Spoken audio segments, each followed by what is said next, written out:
Assalamualaikum warahmatullahi wabarakatuh. Waalaikumsalam warahmatullahi wabarakatuh. Selamat siang anak-anak. Siang. Bagaimana kabarnya? Baik. Semua ya. Kita awali dengan membaca basmalah bersama-sama.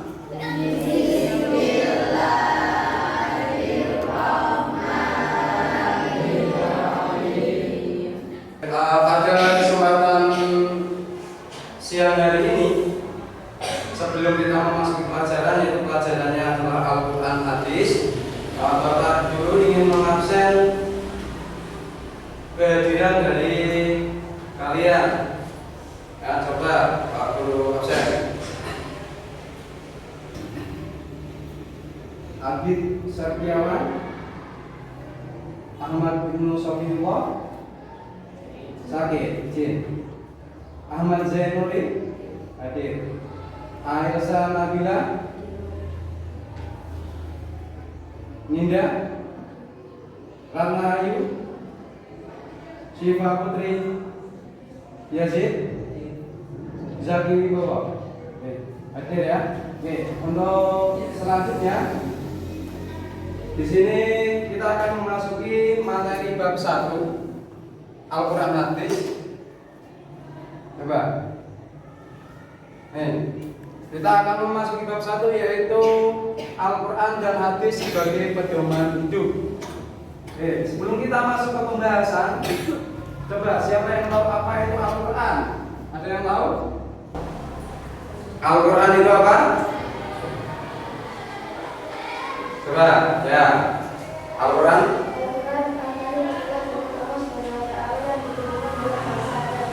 Al-Quranul Karim adalah firman Allah Subhanahu wa taala. Oke, betul. Yang lain coba. Ada yang mau menjawab? Firman Allah yang diturunkan dalam bahasa Arab. Kitab Allah. Terus? Coba. Yang lain? Oke, jaketnya dilepas. Nah, ya, jaketnya dilepas ya. Di dalam kelas jangan memakai jaket. Oke. Tadi kalamullah, kitab Allah, kemudian firman Allah yang dalam bahasa Arab. Terus? Firman Allah yang diturunkan kepada Nabi Muhammad. Semua itu betul ya. Pengertiannya, Al-Quran itu ada dua pengertian. Pertama secara bahasa, yang kedua secara istilah. Bisa kalian dilihat di slide di depan. Al-Quran secara bahasa berasal dari bahasa Arab yaitu qara'a yaqra'u Qur'anan. Artinya yaitu bacaan. Al-Quran menurut bahasa sendiri sudah ada di dalam Al-Quran yaitu ayat atau surat Al-Qiyamah ayat 17 sampai 18 yang bunyinya Bismillahirrahmanirrahim. Inna alaina jam'ahu wa qur'anahu fa idza qara'nahu fattabi' qur'anahu. Artinya sesungguhnya atas tanggungan kamilah mengumpulkannya di dadamu dan membuatmu pandai membacanya, yaitu Al-Quran. Apabila kami telah selesai membacakannya, maka ikutilah bacaannya. Qur'anahu artinya bacaannya. Jadi Al-Quran adalah secara bahasa memiliki pengertian bacaan, ya, secara bahasa. Dan pengertian yang kedua, Al-Quran yaitu secara istilah. Secara istilah, Al-Quran memiliki pengertian sebagai berikut. Al-Quran adalah kalamullah atau wahyu Allah atau firman Allah Subhanahu wa ta'ala yang menjadi mukjizat terbesar bagi Nabi Muhammad sallallahu alaihi wasallam. Diturunkan secara beransur-ansur melalui perantara malaikat Jibril, disampaikan kepada kita secara mutawatir dan membacanya termasuk ibadah. Nih, dari poin pengertian ini bisa kita simpulkan Al-Quran adalah kalamullah, ya, kalamullah. Apa itu kalamullah? Berarti firman atau kalam Allah langsung, bukan buatan Nabi Muhammad. Ya. Jadi Al-Quran ini bukan buatan Nabi, akan tetapi Nabi diberi oleh Allah dan disampaikan kepada kita, disampaikan kepada kita secara mutawatir, ya, secara mutawatir. Ini bisa dilihat mutawatir. Apa itu mutawatir artinya? Ya, mutawatir memiliki arti yaitu disampaikan oleh banyak orang, ya, lebih dari 10 orang. Itu mutawatir.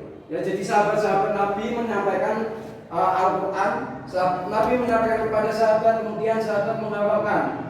Nah, sahabat ini sepakat bunyi Al-Qurannya adalah seperti itu. Misalkan Al-Fatihah, ya, yang kita baca setiap hari untuk kegiatan kita, itu kewajiban kita membacanya setiap sholat 5 waktu harus kita baca. Itu adalah sahih, mutawatir, artinya adalah tidak mungkin salah. Kemudian mukjizat. Nah, ini Al-Quran adalah mukjizat. Mukjizat terbesar bagi Nabi. Apa itu mukjizat? Siapa yang tahu coba? Mukjizat itu apa? Bisa angkat tangan yang tahu. Apa itu mukjizat? Ya. Ya, peristiwa luar biasa yang terjadi pada diri Rasul itu disebut mukjizat. Dan uniknya mukjizat ini hanya terjadi kepada para rasul, para nabi, tidak kepada yang lain. Nah, kemudian kalau misalnya ada pertanyaan, Pak, itu ada ulama kok sakti, ada wali Allah, dulu pernah dengar katanya sholatnya di Makkah, padahal waktu dulunya di Indonesia. Itu bagaimana, Pak? Nah, misalkan kalian bertanya seperti itu. Yang terjadi kepada wali atau kepada orang soleh disebut apa?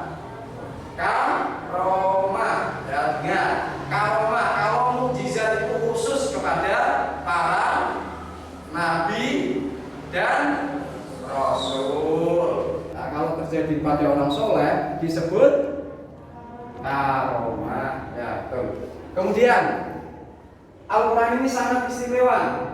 Kenapa? Diturunkan di bulan Ramadan. Lihat ini ayatnya, surah Al-Baqarah ayat 185 yang berbunyi Bismillahirrahmanirrahim. Ikuti Pak Guru ya. Bismillahirrahmanirrahim. Bismillahirrahmanirrahim. Syahrul Ramadan alladzi unzila fihi al-Qur'an.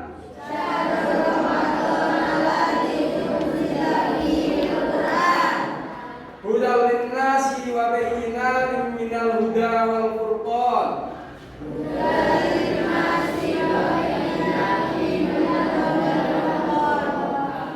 Artinya enggak cukup, artinya harus diikuti ya. Ikuti yang lagi ayatnya saja. Beberapa hari ditentukan ialah bulan Ramadan, bulan yang di dalamnya diturunkan permulaan Al-Quran sebagai petunjuk bagi manusia dan penjelas mengenai petunjuk itu dan pembeda antara yang hak dan yang batil. Ya, jadi Al-Quran ini merupakan nama lain, ya, merupakan nama lain dari Al-Quran. Namanya Al-Furqan. Apa artinya Al-Furqan? Al-Furqan artinya adalah pembeda antara yang hak dan yang batil. Al-Furqan. Selanjutnya bagian-bagian Al-Quran. Nah, materi selanjutnya adalah bagian-bagian Al-Quran. Bagian Al-Quran dibagi bulat dalam 554 rukuk. Apa itu rukuk?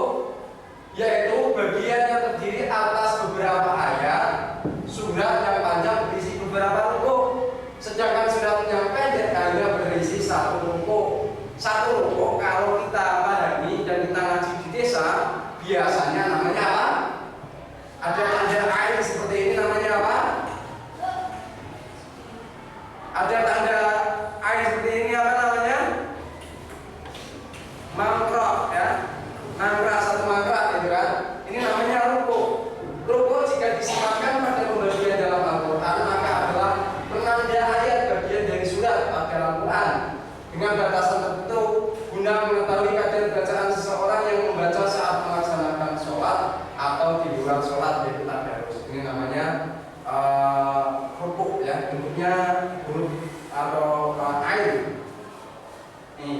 Kemudian mungkin kalian sudah pernah dengar, ya, sudah pernah dengar permulaan ayat dalam Al-Quran itu apa?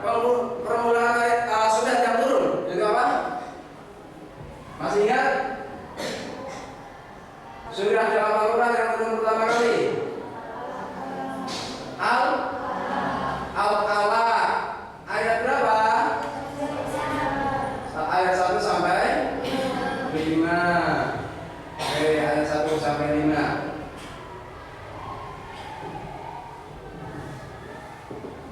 Ayat pertama apa bunyinya?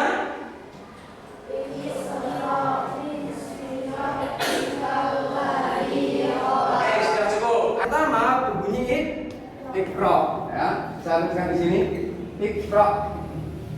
Iqra. Ini hampir sama dengan arti daripada qira'a yaqra'u Qur'anan. Kalau qira'a yaqra'u ini fi'il madhi, fi'il mudhari', Qur'anan namanya masdar. Nah, kalau Iqra ini adalah fi'il amr dari qira'a yaqra'u, artinya bacalah. Artinya bacalah. Nah, ini satu suku kata. Intinya dalam Al-Quran, ya, intinya dalam Al-Quran kita disuruh oleh Allah untuk selalu belajar. Yang namanya membaca atau bacalah itu belajar. Oke. Jadi tadi kita sambung lagi ke ruku.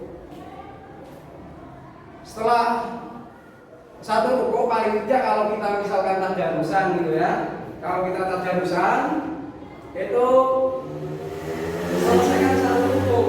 Ya, satu ruku itu ya satu mantra itu kan. Kalau dalam bahasa Jawa, dalam bahasa kita itu satu mantra.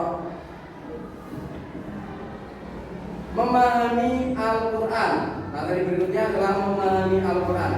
Nama-nama Al-Quran. Ini nama-nama Al-Quran. Menurut Imam Zarkasi dan Imam Suyuti dalam kitab Al-Itqan disebutkan bahwa Al-Quran mempunyai 55 nama. Bahkan dalam ensiklopedia Islam untuk pelajar disebutkan ada 78 nama-nama bagi kitab suci Al-Quran. Tapi yang umum kita pelajari yaitu ada 55. Adapun beberapa nama dalam Al-Quran, yang pertama Al-Burhan, artinya bukti. Al-Kitab artinya salah satu nama bagi kitab suci Al-Quran. Al-Furqan artinya pembeda. Az-Zikr artinya memberi peringatan. At-Tanzil artinya diturunkan. Ini beberapa contoh nama. Nanti akan saya tugaskan kalian untuk tugas kelompok mencari nama-nama Al-Quran di dalam ayat-ayat suci Al-Quran, mencari nama-nama lain dari Al-Quran. Nanti akan saya tugaskan, saya bagi kelompok. Mungkin putra jadi 2, putri jadi 2. Dan untuk pertemuan berikutnya nanti kalian sampaikan ya apa nama-nama dari Al-Quran tersebut. Ya, perwakilan saja. Misalkan kelompok 1 putri nanti yang menyampaikan, atau kelompok 2 putra misalkan yang menyampaikan, nanti perwakilan yang menyampaikan. Oke, berikutnya adalah fungsi Al-Quran. Ini nanti sebelum kita membahas ke fungsi secara spesifikasi, ini pengenalannya saja dulu. Fungsi Al-Quran ya, sebagai sumber hukum. Oke, fungsi Al-Quran, coba ada yang tahu nggak fungsi Al-Quran? Siapa yang tahu coba? Fungsi Al-Quran. Fungsi Al-Quran. Ya. Apa fungsi Al-Quran? Bisa angkat tangan. Apa? Peringatan, petunjuk,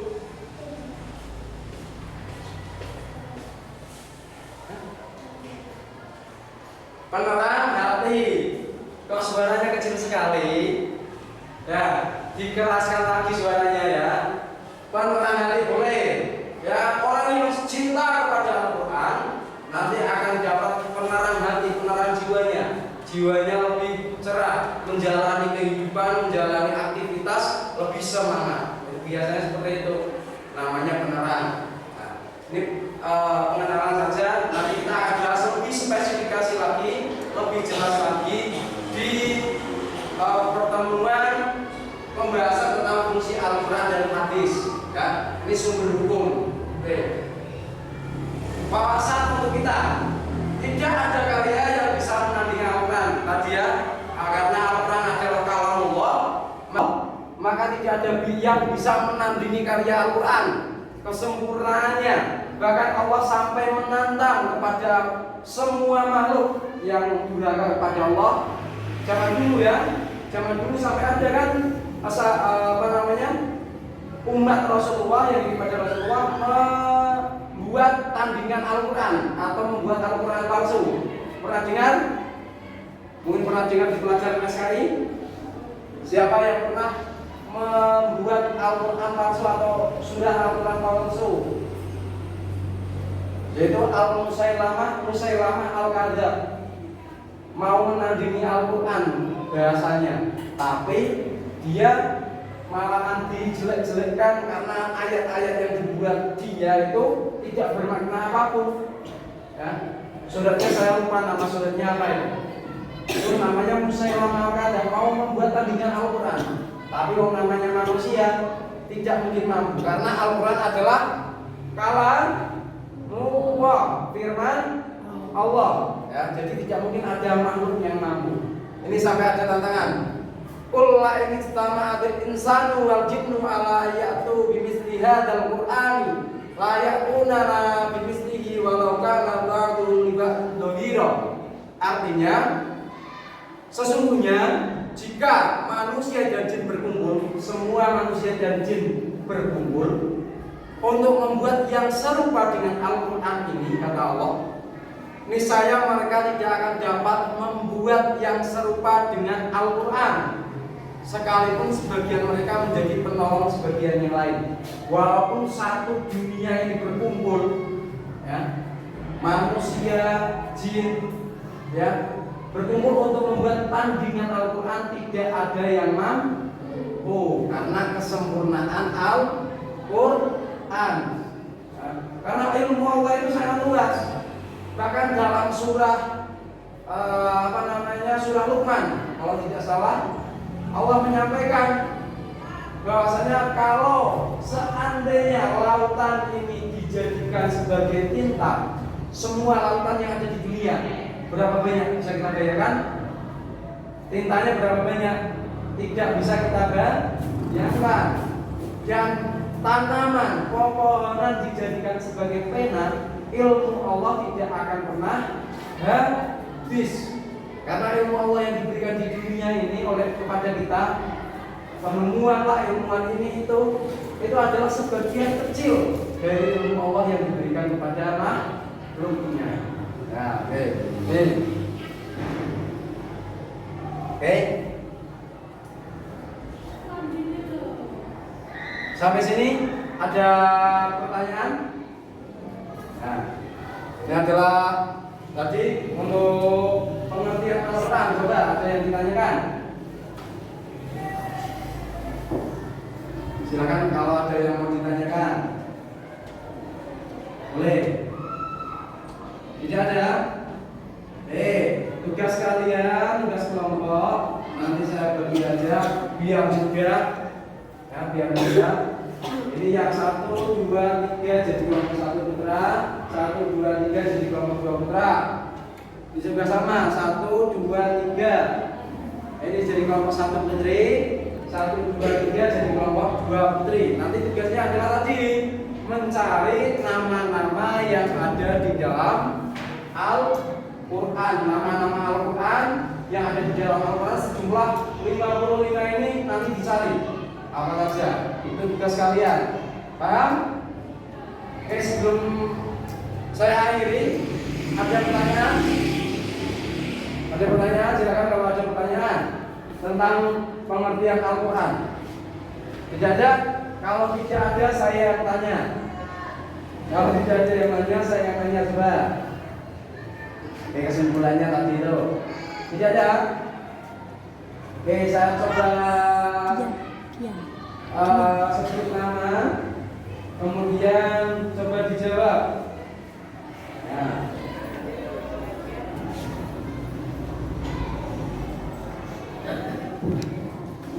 Fatimah Zahra mana? Fatimah Zahra mana? Tadi pengertian Al-Quran secara bahasa apa? Artinya apa? Apa tadi? Artinya bacaan. Oke, betul, bacaan. Oke.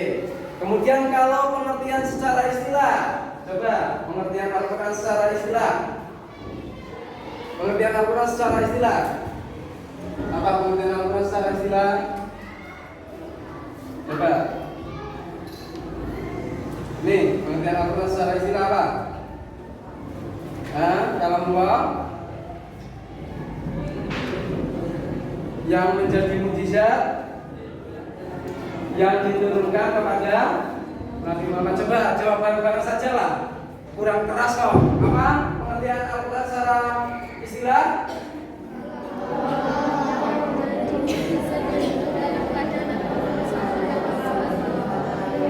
Kalamullah yang menjadi mukjizat yang diturunkan kepada Nabi Muhammad Sallallahu Alaihi Wasallam dan disampaikan kepada kita secara mutawatir dan membacanya sebagai dinilai sebagai ibadah. Nah ya, berarti bisa dipahami ya. Coba kita ajukan pertanyaan lagi, ada yang ditanyakan sebelum kita akhiri? Tidak ada? Tidak ada ya? Oke, berarti sudah paham, tidak ada yang ditanyakan. Jangan lupa belajar, nanti tugasnya dikerjakan biar menambah wawasan kita. Kalian juga tahu apa nama-nama dalam nama-nama Al-Quran di dalam Al-Quran itu apa saja, biar kalian tahu. Nah, gitu. Ini cukup, kalau tidak ada pertanyaan kita akhiri dengan membaca hamdalah bersama-sama.